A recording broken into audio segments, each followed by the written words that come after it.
Hi, I'm Dr. Chad Larson. Thanks for joining me in another episode of Keep It Real. I was lucky enough to attend a really cool conference this past weekend. It's called the Metabolic Health Summit, and it was about all the top researchers in the field who study mitochondrial energetics, and with kind of the key theme being ketones and ketogenesis and the effects of elevated ketones on the system. And what was fascinating is, well, lots of things. It was a 4-day conference, and so there's just a ton of information that we learned. But I thought I would just kind of mention a couple things that I thought were super fascinating and really gives me excitement about the future of continuing to study this information. And as these researchers keep studying it, I think we're going to learn more and more details about these topics. But a few things I thought were really fascinating. One of them is the concept of metabolic flexibility. So the mitochondria are the little batteries in all of our cells that keep our cells charged up. And they produce fuel called adenosine triphosphate, or ATP. And the ATP, to be produced, requires certain building blocks. And basically the building blocks for most of the body is either glucose or fat. And then for the brain in particular, it's either glucose or ketones. Ketones could also be used in other parts of the body, not just the brain. But the brain and things like the heart and some other really key kind of energy users in the body. The heart and the brain are, small organs relative to the whole body, but they require just a ton of fuel, a ton of energy. And so they have the cells of the brain and the cells of the heart are loaded with these mitochondria, thousands of mitochondria per every cell of the brain and the heart. And so what's interesting is that we're kind of a hybrid engine. The body can use these different fuel sources. And what we learned is that there's some really, really key advantages to being what we call metabolically flexible, meaning that your body could very easily switch between being a glucose burner and being a fat/ketone burner. But the fat and ketone burning aspect of it, for most people, is totally dormant. It's just part of your kind of DNA infrastructure that is just being completely unused. And there's some pretty simple things that you can do to start to upregulate that system to allow your body to start burning ketones and fat as fuel, so that you could really enjoy this concept of metabolic flexibility. Because in times of low blood sugar, and if you're following a fairly standard diet, it's pretty heavy in carbohydrates. And when the carbohydrates, particularly processed carbohydrates, it keeps insulin revved up high. And when that insulin is revved up high, the hormones and biochemicals that are required to release ketones and fat as fuel are not really functioning. So we have to get insulin down in order for those fat burning and ketogenic biochemicals to kick into the system.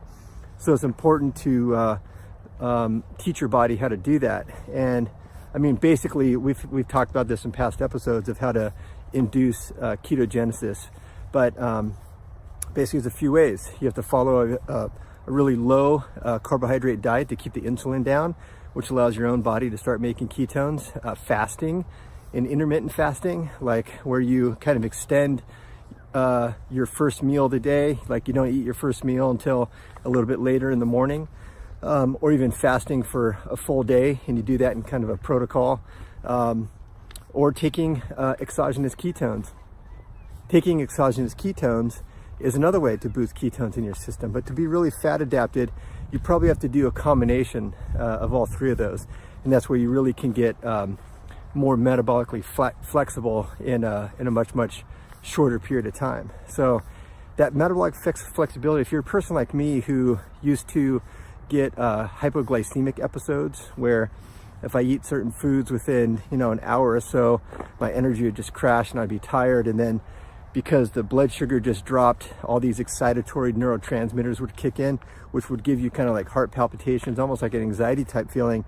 But it's because all these excitatory hormones and neurotransmitters are trying to get the blood sugar going again, but it's very uncomfortable, and people suffer with this all the time. It could affect their sleep and all kinds of things. So becoming more metabolically flexible is just a much, I mean, I'm there, and it's such a more kind of peaceful way to live, not going through those swings of your blood sugar going up and down, up and down.